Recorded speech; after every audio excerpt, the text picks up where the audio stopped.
Hi, welcome to Table Talk. I'm your host, Karen Wilson, and we've got a great show for you today. We're doing a Zoom conference with the Tennessee Wildlife Federation, and I've got Mr. Matt Simcox. He is the manager for Hunters for the Hungry, and we also have Taylor Martin, and he is the manager for the Hunting and Fishing Academy. Welcome to the show, guys. Thanks for having us. Good to be here. All right. Well, Matt, we're going to start with you and talk about the Hunters for the Hungry. Actually, we're going to step back a little bit and let's just talk about the role of the Tennessee Wildlife Federation. What do they do for us? Absolutely. Well, the Tennessee Wildlife Federation was founded in 1946. So it's been around longer than you and I and most of the people watching. It was founded in Chattanooga, Tennessee, back when there were not game and fish regulations, and a bunch of outdoor writers and lawmakers got together and said, we have to do something about this, because at that time there were hardly any deer population. There were little to no turkeys, wild turkeys, and there were no elk. The elk had been hunted out for about 150 years. So they came together, they formed the Tennessee Wildlife Federation, at that time known as the Tennessee Conservation League. And in 1949, passed the legislation to get the Tennessee Wildlife Resources Agency, which we know today is the Lawmakers for Wildlife, created. The commission was created then. So we've had ever since our beginning, we were started and created with a purpose, and we're still following that purpose of conservation in Tennessee out today. Well, I've noticed just from your website alone how the programs, I was very impressed with all the number of programs that you all have to preserve the environment and also to teach our youth. And so, Matt, let's go back to my second question. With Thanksgiving and the holidays coming up, let's start with the Hunters for the Hungry program. What's the program, and tell us about how it helps feed our hungry? Absolutely. I've been a part of this program and managing this program for a little over 13 years in Tennessee. So this program was started in 1998, so it's been around just over 20 years, and I've been fortunate enough to be a part of it for over half of its life in Tennessee. And, you know, with what we do with Hunters for the Hungry, it's a simple program with a lot of moving parts, but as far as hunters are involved, deer hunters can donate any of their deer that they harvest throughout the year to one of our participating processors. Now, all of our processors are Tennessee Department of Ag certified, so we require that because it is a state law to be licensed and certified to process deer, but also it ensures the highest quality of finished product going out to our hunger relief organizations. This year with COVID hitting, we have heard time after time. I've met with food banks, I've met with the large food banks all the way down to the small churches in rural areas that are trying to feed people. The need is so great this year, and some people realize this, some people have no idea what's going on, but with the COVID hitting, a lot of people lost their jobs. A lot of people couldn't afford gas to go to grocery store. They couldn't buy groceries. They couldn't even buy gas to go to the food pantry to pick up a free box of food. So that's putting a lot of pressure and a lot of need on these smaller organizations, because their heart's in it to feed people. They truly are servants. Anybody that is willing to give up their life to help feed people is a saint. And so they're spending a lot of their resources to go out and deliver this food and make it available to people. In Tennessee, 1 in 5 people go to bed hungry every night. It's something that we don't think about in our state of Tennessee. With COVID, we're seeing that number being highly impacted because more and more aren't. And so this year, we're really asking our deer hunters to make a difference, to make an impact. All you have to do is harvest a deer, which we know that license sales are up this year. More people are planning on hunting. More people are getting outside because they've been locked up in their homes for weeks. And we're seeing everything from rifle and hunting gear sales having record numbers to license sales having record numbers. So we're asking hunters, if you're going out and hunting, then please consider donating, because we can promise you there are people that live, you know, we're talking to a rural area here, but there are people within 5 miles of you that are going to bed hungry every night. Every deer that you donate to our program will provide 168 servings of lean, high protein venison to those that really need it. We keep everything that's donated local. So we, you know, a lot of people think that this program is collecting this meat and taking it to the big cities, Nashville, Knoxville, Chattanooga. I hear that every year, and that is far from the truth. We partner with local hunger relief organizations. We try to find one in the county where the processor is, although we serve a lot of counties that don't have a processor in their county. We are able to get that meat spread out to the rural counties that need it the most. So this year with COVID, we're just pleading with hunters, please donate a deer to this program. In everywhere except West Tennessee, hunters can, when they have their deer processed to bring home to their family, when they pick that meat up, they can hand over to the processor that's in our program meat from their deer. That's called our Pounder Pack Initiative. So you don't have to donate a whole deer. You can donate 1 pound, and that 1 pound will go to a family and provide 4 servings of protein. That's great to know. Matt, I know our viewers are in White, Warren, Van Buren, Grundy, and Coffee counties. And we talked a little bit before about the struggle to get processing participation, but there are some fairly close areas with processors. Let's mention some of those. Absolutely. So the closest probably is going to be Sue's Processing and Taxidermy. They're in Liberty, so they're in the south side of DeKalb County near Center Hill Lake, which is not too far from McMinnville area. We also work with Cersei's Deer Processing in Putnam County. They're near Baxter area, so right off the interstate. We work with Mountain Whitetails up in the Monterey area. We work with a couple in Cumberland County. A full list is on our website. You can go to tnwf.org, click on Hunters for the Hungry, click Find a Processor. We even have the technology on our website where it will pull up your location, either on a computer or a smartphone, and it will show you the closest processors to you. Matt, before the program, we were talking about a great way to get students involved, and that's through a program you all have called the Hunger Challenge. Let's talk about that. Absolutely. So the Hunger Challenge was created about 6 years ago, and it started in Memphis, Tennessee with 2 private schools. From there, it's expanded all across Tennessee. And what the Hunger Challenge is, it's a club, a school club, that high school students can get involved with Hunters for the Hungry. All we ask is that we have an advisor at the school to oversee their activities, and we challenge students to volunteer in their local community to get service credit hours. We ask them to either go hunting or tell their friends and family members to hunt and donate deer to the program. Now, the Hunger Challenge Club earns points on every deer they donate, every dollar that they raise as a club, and every opportunity they do where they're out doing community service. And at the end of the hunting season, in about March or so, we will collect all of the scores, the totals in, and then we award a statewide overall winner as well as a school winner for every region in the state. And this is a great way for students to feel empowered to give back to their community. in the program's history, students have raised over $120,000. They volunteered over 6,000 volunteer hours that they can put on their college resumes.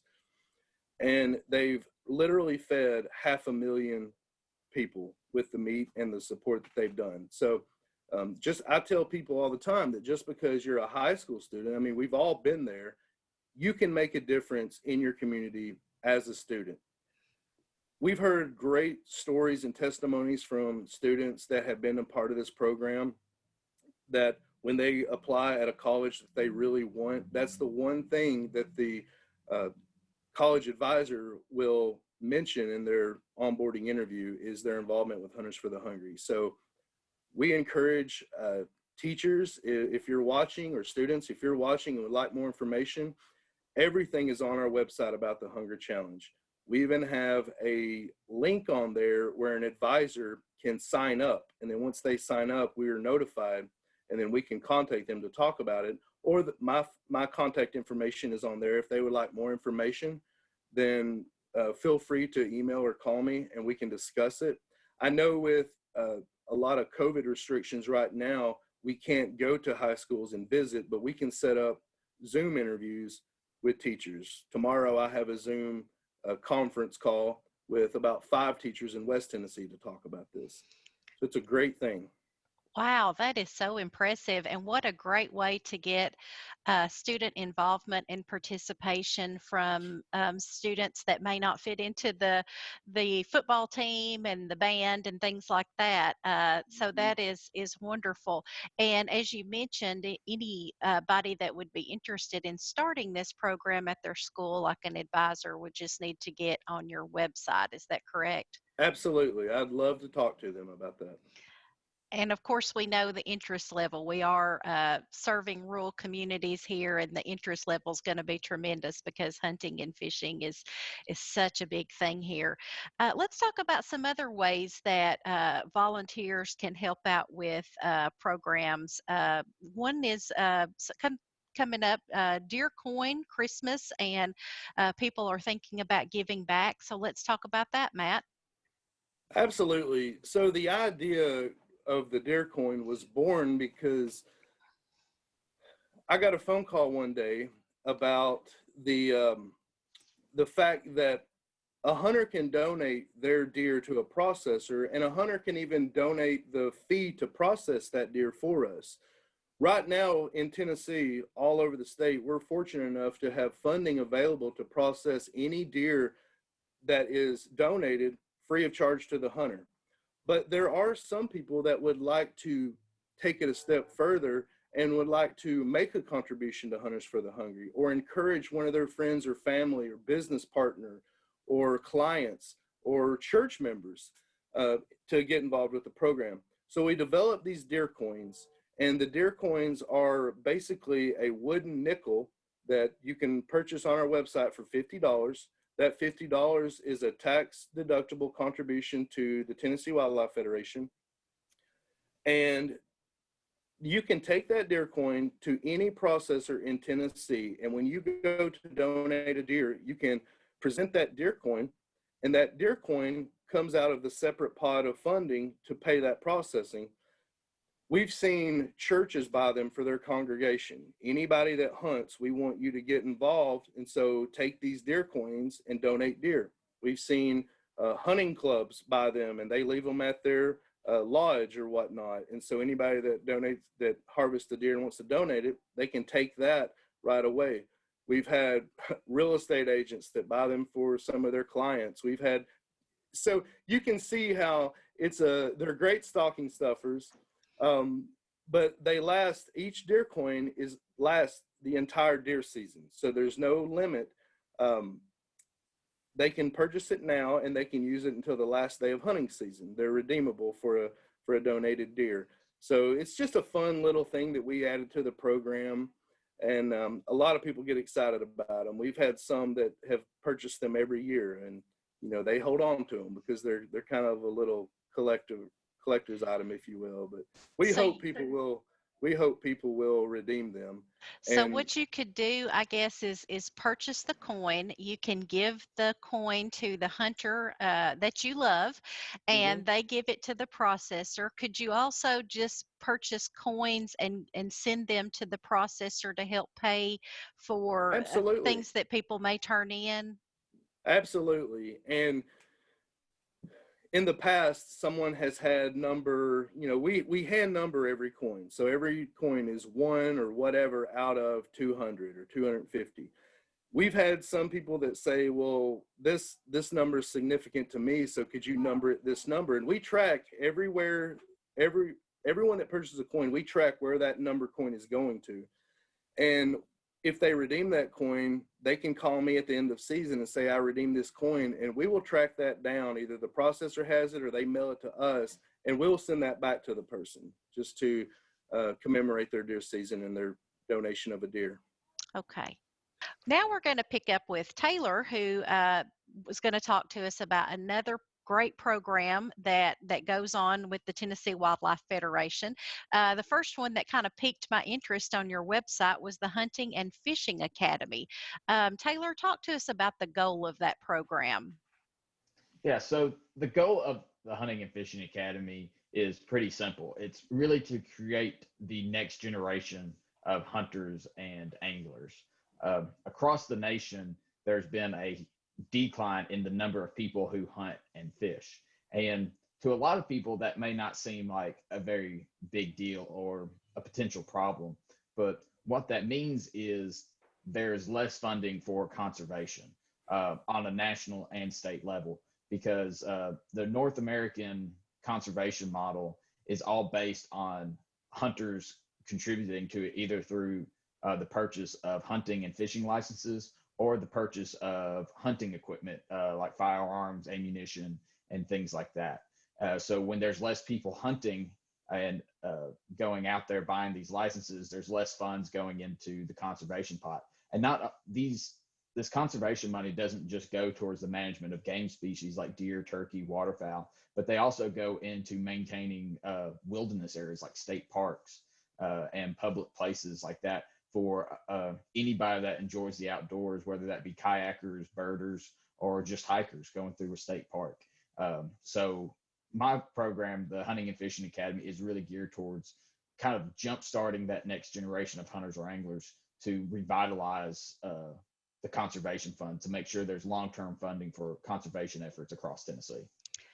I never realized that. So it's in all our interest. If you like nature at all and love being outside, it's in all our interest for the people to hunt and fish as those licenses help maintain our parks and things like Mhm. that. Did not know that.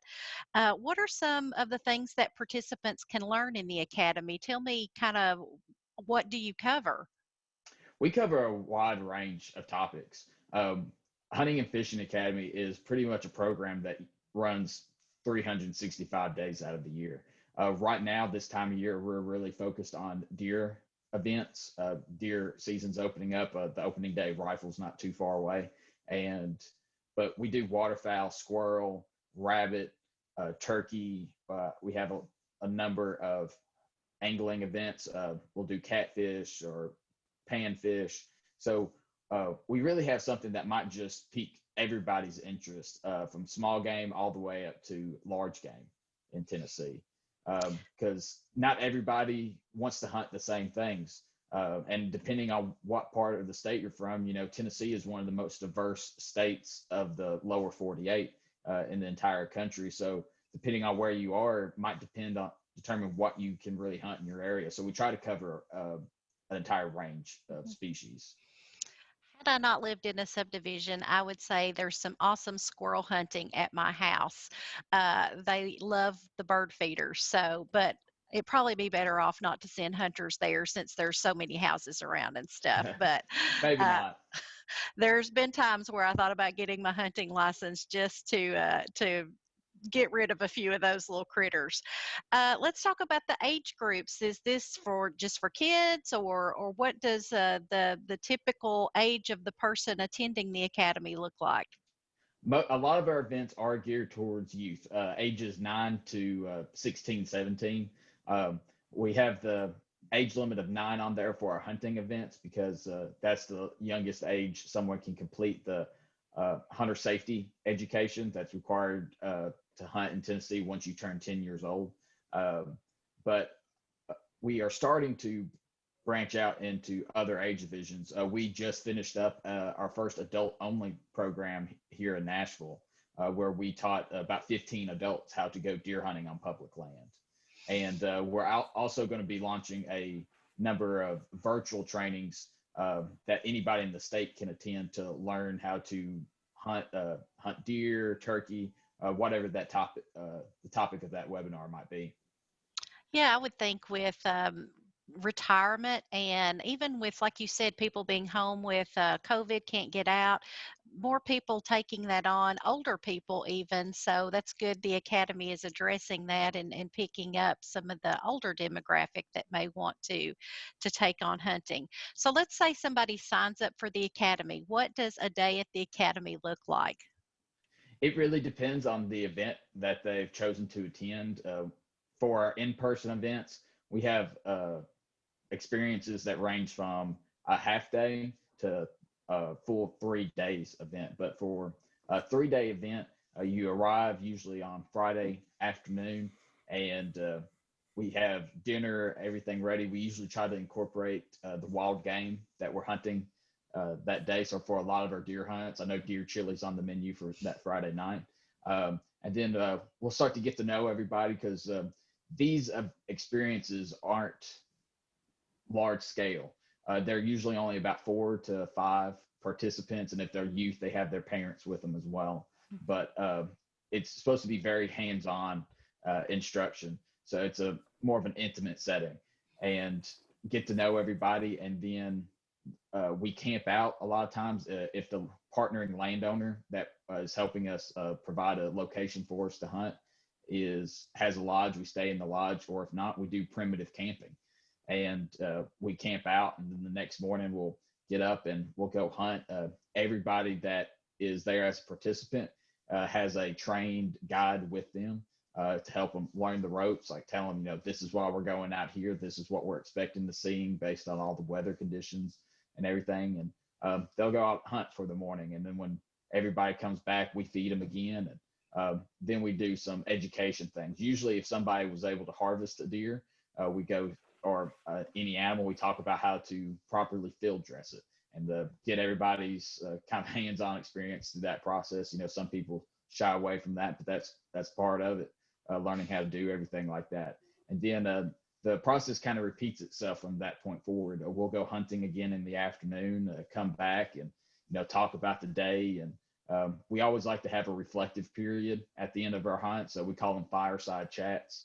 Where everybody gathers around the campfire and really talk about what they've experienced. And for a lot of these people, this is their first hunting experience and could be their very first harvest of anything.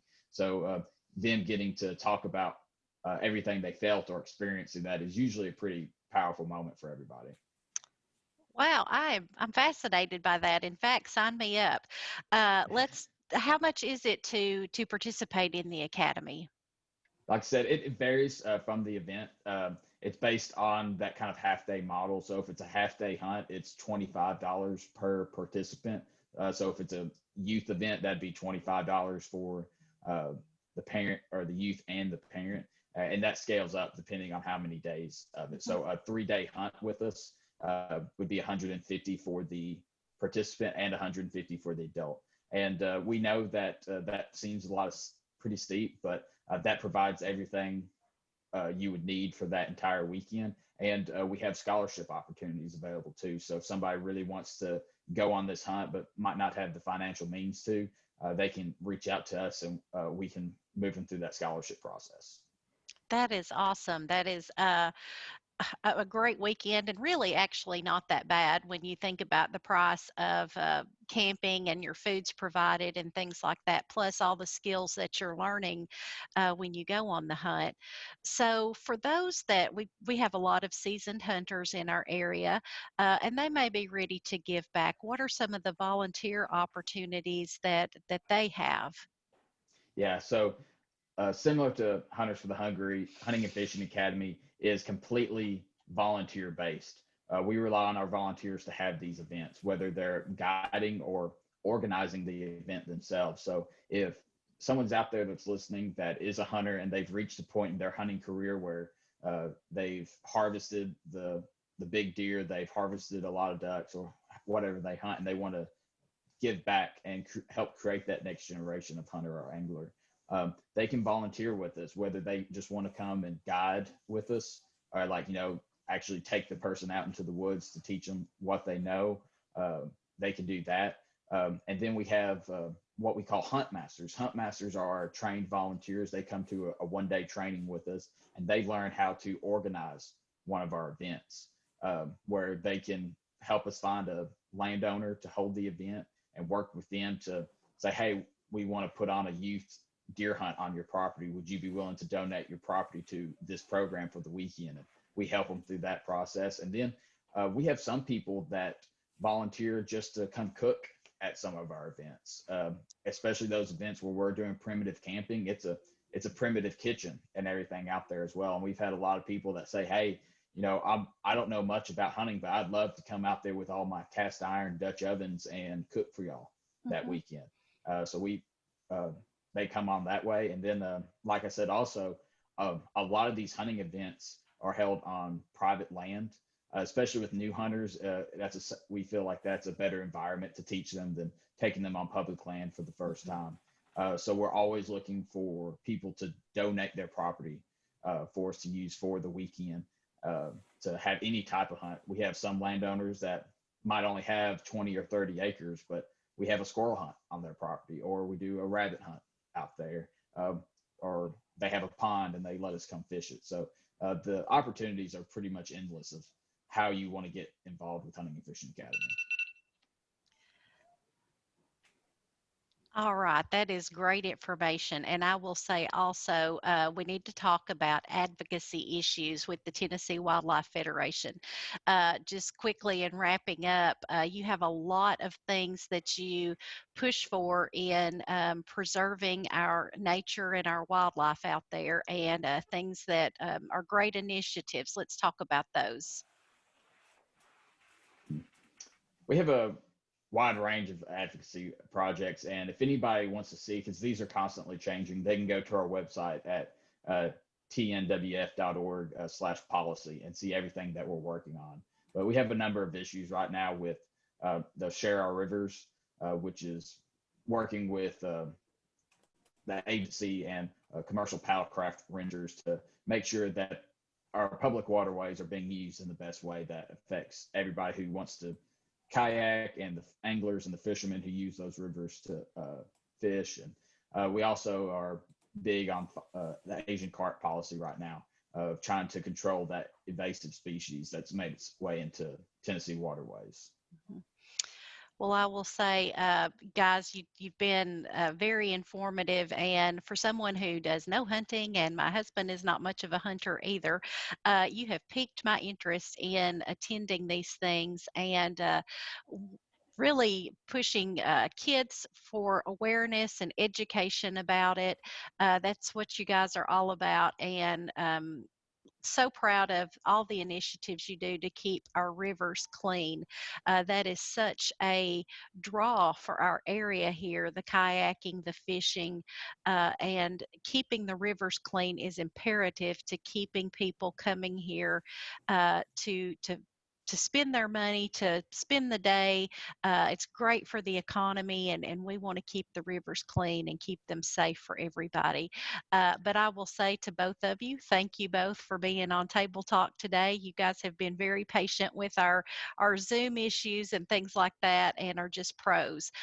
So with that, I will thank our audience for joining us today on today's Table Talk. If you have any questions that we've not addressed and you want to see all the great programs going on with the Tennessee Wildlife Federation, check their website out. If you didn't catch it when we were talking, Google it. It'll come up very easily. So with that, thank you again, and we'll see you next week for more Table Talk.